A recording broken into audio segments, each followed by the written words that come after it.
In the quaint town of Willow's End, nestled between rolling hills and dense, whispering forests, the old Bennett Library stood as a beacon of knowledge and a relic of the past. It was an imposing stone building, its walls covered in ivy, with large stained glass windows that cast colorful shadows on the dusty floors. The library was famous not only for its vast collection of books but also for the rumors that it was haunted. On a particularly stormy night, a group of 4 friends, Rachel, Jonah, MIA, and Alex, dared each other to spend the night in the library. Their goal was to find the infamous, scary stories to tell in the Dark Book, a legendary tome said to be hidden somewhere within the library's labyrinthine stacks. It was rumored that the book was bound in shadows and written in ink that was as red as blood. Each story in the book was believed to be cursed, and anyone who read from it would unleash horrors untold. As the wind howled outside, the friends, armed with flashlights and a mix of excitement and fear, pushed open the heavy oak doors of the library. The air inside was musty, filled with the scent of old paper and forgotten secrets. The only light came from their flashlights and the occasional flicker of lightning that illuminated the vast rows of books. They made their way to the back of the library, where the oldest books were kept under lock and key. Jonah, who had volunteered at the library the previous summer, knew that the section they needed to access was usually secured with a heavy chain and padlock. Surprisingly, tonight, the lock lay open, as if inviting them in. As they entered the restricted section, the air grew noticeably colder. Each step forward raised the hairs on the back of their necks. Shelves towered over them, filled with ancient leather-bound books whose titles were written in languages long forgotten. The deeper they went, the more the atmosphere thickened, the silence of the library punctuated only by the sound of their breathing and the distant thunder. Rachel, the de facto leader of the group, directed her flashlight to a particularly shadowy corner of the section. There, they found a pedestal with a single book resting on it. The cover was darker than the surrounding darkness, absorbing light rather than reflecting it. The title was embossed in a glossy, crimson font, Scary Stories to Tell in the Dark.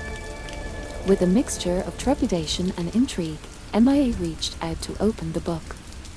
The pages creaked as they turned, each story titled with chilling calligraphy. The first story was titled The Whispering Woods.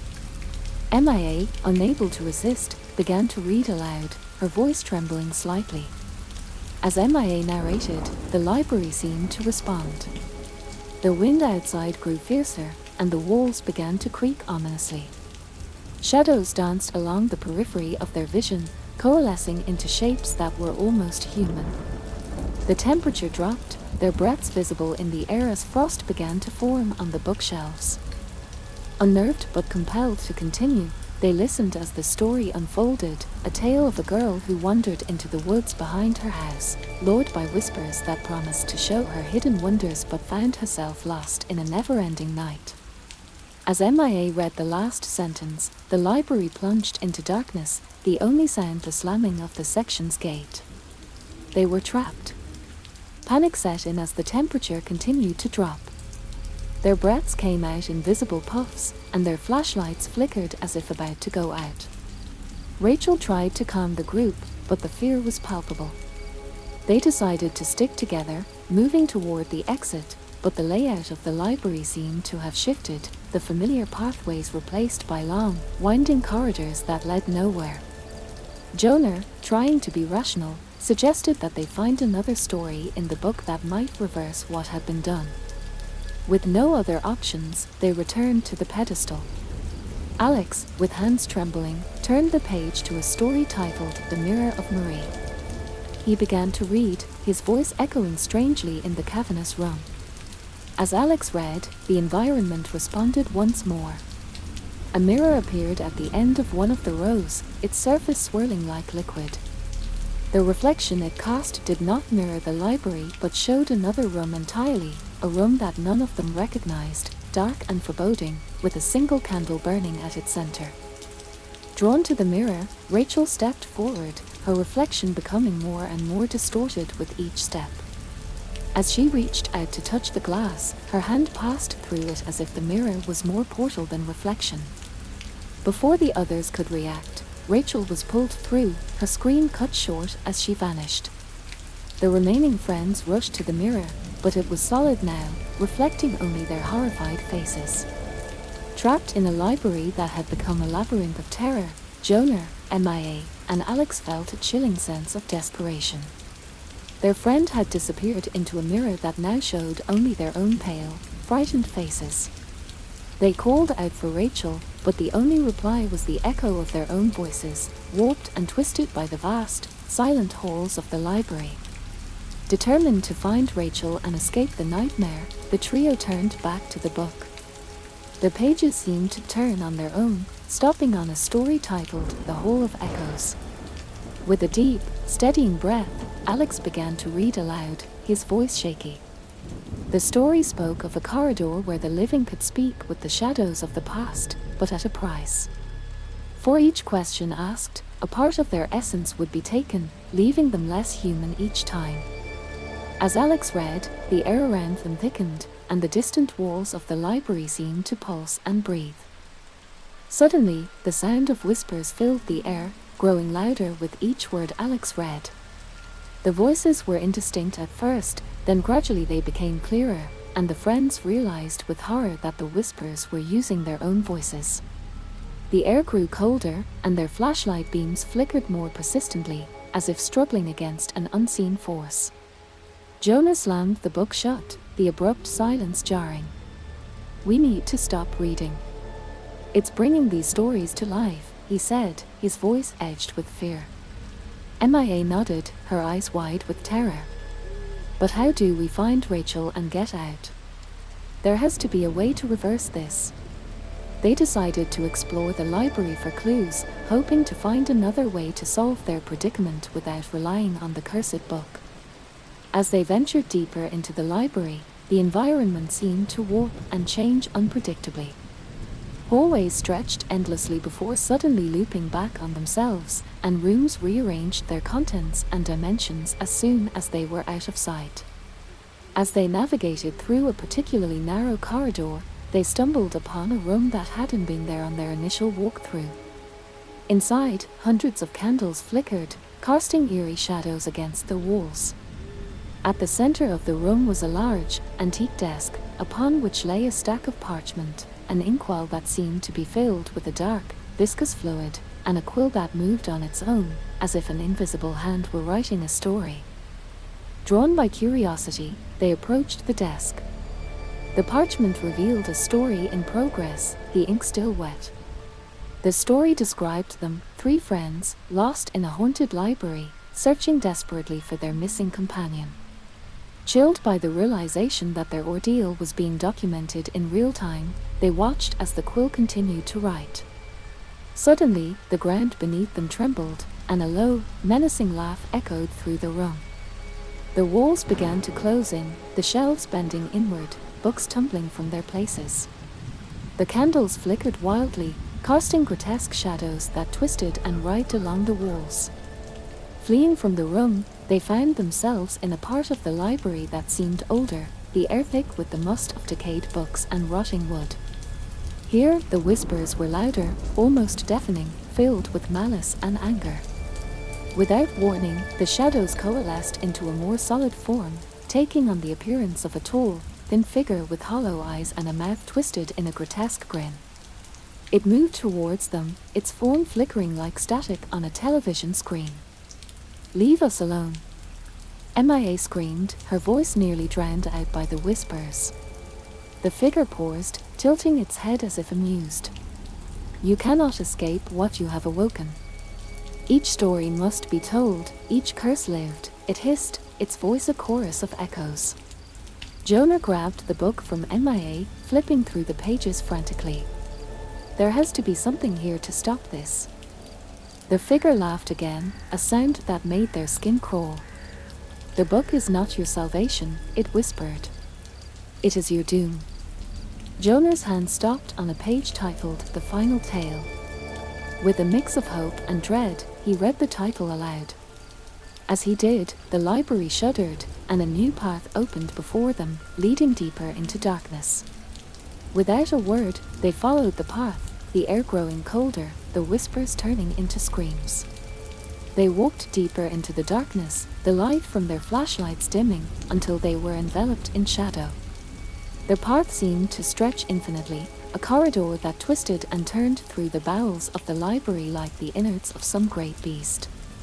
The walls were lined with books that seemed to whisper their titles as Jonar, MIA, and Alex passed. Each word uttered a chilling breath that sent shivers down their spines. The air was cold, so cold that their breath fogged before them, a ghostly echo of their living fear. As they ventured deeper, the corridor narrowed, the ceilings dropping lower, forcing them to hunch as they moved.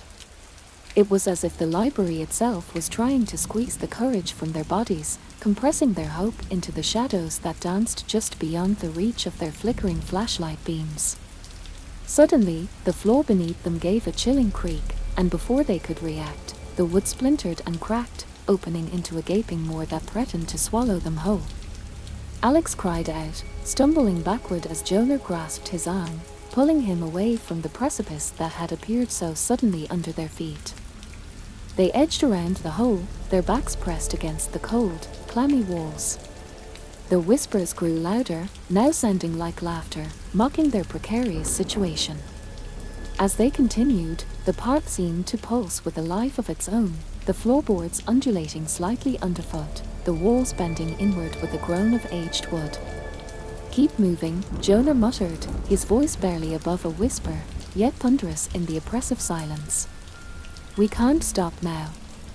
The corridor finally opened into a large room, the ceiling vaulted high above, lost in shadows. Here, the shelves were taller, the books thicker, their spines gnarled and twisted as if they had grown from the very wood they were shelved upon. In the center of the room stood a pedestal, much like the one that had held the cursed book, but atop this one lay a single, large mirror. Its surface rippled like water, a dark, opaque sheen that seemed to absorb the light around it. As they approached, the air grew tenser, almost solid with anticipation. The mirror's surface began to clear, revealing not their reflections but a scene of another place entirely. It was the room with the antique desk where they had seen the quill writing on its own. And there, within that room, was Rachel, standing still, her eyes wide with terror as she stared at something just out of view. "Rachel!" MIA called out, her voice cracking with emotion. But her call went unanswered, the Rachel in the mirror remaining still, as if frozen in time. "We have to get her out," Alex said, his eyes not leaving the mirror. "There has to be a way." Jonar examined the mirror, his hands hovering over the surface, feeling the cold that emanated from it. Maybe if we can change the story being written, we can pull her out," he suggested, though his tone was unsure. Before they could discuss further, a shadow detached itself from the darker corners of the room, moving towards them with a sinuous grace that belied its sinister intent. The figure from before, the one made of whispers and static, its smile a gash of darkness, approached them. "You cannot change what has been written," it hissed, its voice a cacophony of whispers. "The stories must be told, and their endings fulfilled." "We won't let you keep her," Alex said, stepping forward, his own voice firm with resolve. The figure laughed, a sound that was both beautiful and terrible. "It is not up to you. The book demands its tribute. It demands its stories be completed." It moved closer, and the friends backed away instinctively. But as they did, Jonar's foot caught on a loose floorboard, and he stumbled, his hand brushing against the mirror. To his shock, his hand did not meet cold glass but passed through it as if the mirror were made of mist. "Jonar!" MIA shouted, grabbing for him. But it was too late. Jonar's entire arm was swallowed by the mirror, up to his shoulder, and then, with a force that none of them could resist, he was pulled through. MIA and Alex reached out too late. Jonar's last look was one of desperate confusion as he vanished into the mirror, leaving them behind. The figure's laughter filled the room, echoing off the walls. As Mia and Alex faced it, their fear mingled with determination. They were alone now, with the figure and the mirror, the portal through which their friends had disappeared. They had to make a choice, to face the figure and fight for their friend's return, or to risk entering the mirror themselves. As they weighed their harrowing options, the ground beneath them trembled again, and the books around them whispered louder, a storm of voices that filled the air with dread. The room seemed to close in around them, the shadows deepening, the oppressive atmosphere choking them with palpable fear. Mia and Alex stood back to back, the cold seeping into their bones as the darkness around them pulsated with malice. The figure, cloaked in shadows, circled them slowly, its form occasionally flickering like a bad television signal. "The book is never wrong," it whispered, its voice a serpent's hiss. "It writes, and so it shall be. You are part of the story now, forever bound within its pages." Mia clenched her fists, her flashlight flickering as if in response to her rising panic. "We won't let our story end here," she declared defiantly, though her voice trembled with fear. Alex nodded, his own resolve hardening. "There has to be a way to rewrite this, to take control of our fate," he said, scanning the room for anything that might help them. Their eyes were drawn to the shelves, where the books seemed to stare back at them, silent witnesses to countless tales of horror and despair. Among these, a particular volume caught Alex's eye, a heavy tome bound in dark leather, set apart from the others on a small, ornate stand.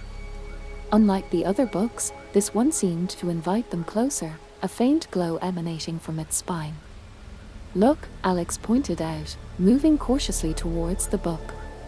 "That one's different. Maybe it can help us." As they approached, the figure's laughter echoed around them again. "Foolish children, do you think you can outwit the story?" it taunted. But it made no move to stop them, its flickering form merely observing, as if amused by their efforts. Mia reached the book first, her hands trembling as she touched its cover. The leather was cold, almost icy, but as she opened it, a warm light spilled out from the pages, bathing them in a comforting glow. The pages were blank, save for a single line written in an elegant script at the top, "Write your fate." "Maybe we can," Mia said, a new hope kindling in her eyes. She looked at Alex. "Help me with this. Let's write our way out." Together, they began to write, their words flowing onto the blank pages. They wrote of their friends, Rachel and Jonah, trapped within the mirror's depths, of their own determination to save them, and of a new path to freedom that would lead them all back to the safety of the real world. As they wrote, the room around them seemed to react, the oppressive atmosphere lifting slightly, the shadows retreating as if cowed by the power of their story. But as they wrote the final words, the ground shook violently, a deep rumbling that threatened to tear the library apart. The figure's laughter turned to a roar of anger.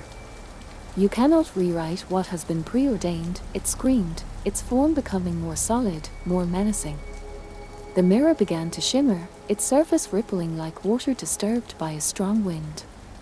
Rachel and Jonah's faces appeared, distorted and flickering, as if struggling against a strong current. They were reaching out, their expressions one of desperate hope. "We have to hurry," Alex shouted over the din, his voice barely audible as the library continued to tremble. Mia nodded, grabbing the book tightly to her chest as they ran towards the mirror. The figure moved to intercept them, its form now towering, casting long, dark shadows that twisted and writhed across the floor. But as it reached out to stop them, the written words from the book glowed brightly, forming a barrier that it could not cross. Mia and Alex reached the mirror, and without hesitation, they jumped through, the cold surface enveloping them like a winter's embrace. Behind them, the figure's furious howl echoed, a sound of thwarted malice that faded into the distance. They found themselves in a swirling vortex, the world around them a blur of colors and sounds. They could see Rachel and Jonah, their hands outstretched, and together, they grasped each other, forming a chain. But as they moved towards what they hoped was their escape, a new challenge arose.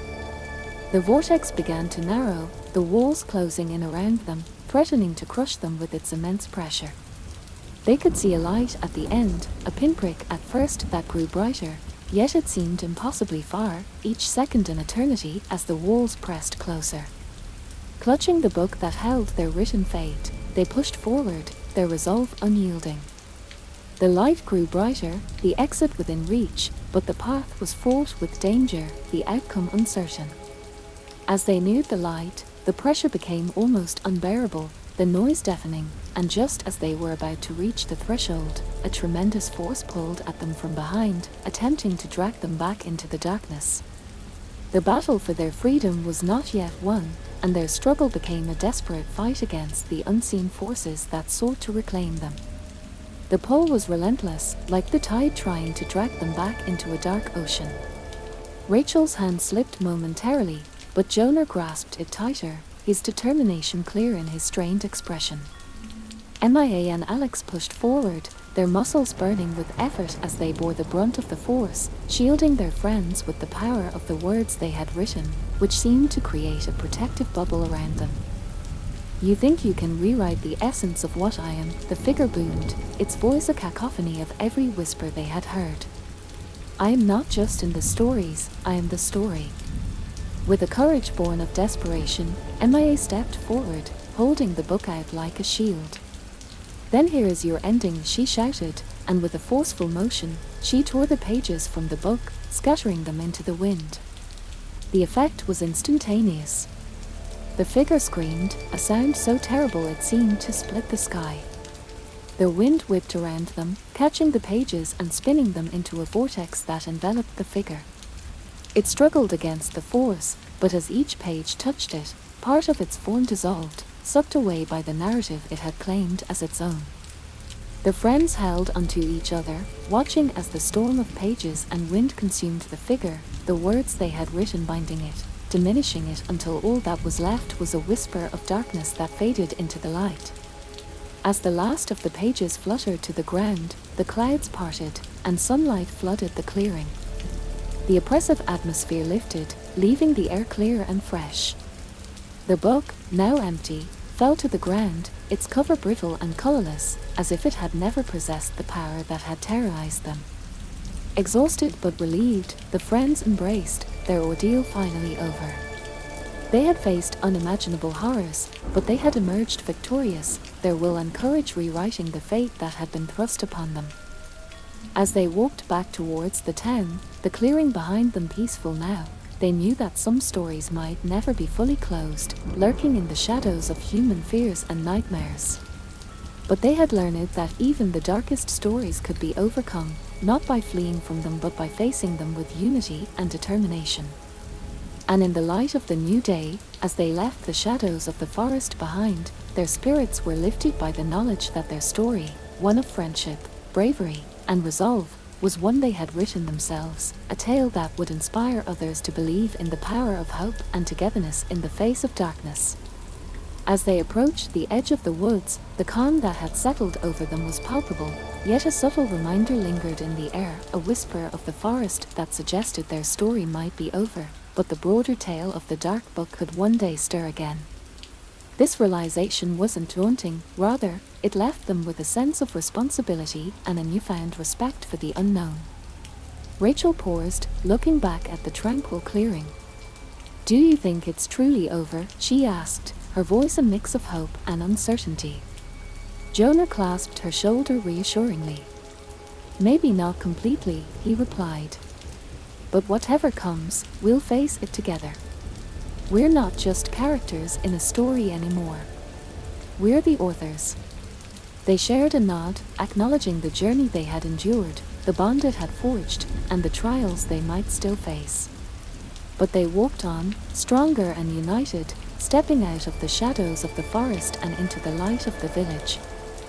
As they reached the outskirts of Willow's End, the sun dipped low on the horizon, casting long shadows that danced lightly across the ground. The town looked the same as it had before their ordeal, peaceful, quaint, and unassuming. Yet, for them, it would never be quite the same again. Every shadow held a deeper mystery, every whisper of the wind a potential story. In the days that followed, the group gathered to discuss their experiences and document their ordeal. They decided to write a new book, not one of curses and darkness, but of their adventure and survival, a testament to their courage and a guide for those who might one day face their own shadows. The book was published and placed in the Bennett Library, on the very shelf where the dark tome had once rested. It became a symbol of their victory and a beacon for the curious and the brave. The library regained its status as a place of knowledge and history, but now it also stood as a monument to the resilience of the human spirit. Years passed, and the story of their scary stories to tell in the dark book became a local legend in Willow's End.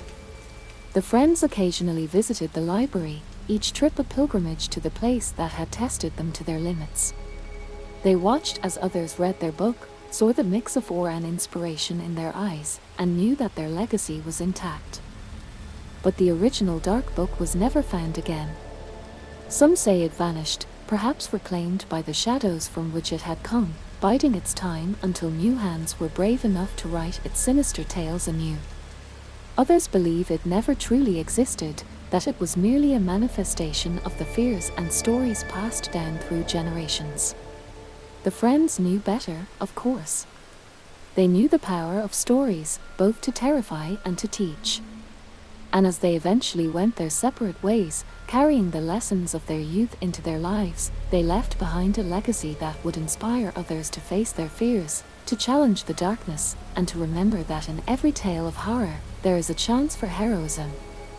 And so, in the quiet town of Willow's End, the tale of the dark book remains, a story whispered on windy nights, a cautionary tale of the power of the unknown, and a reminder that sometimes, the greatest stories are those we have the courage to write ourselves.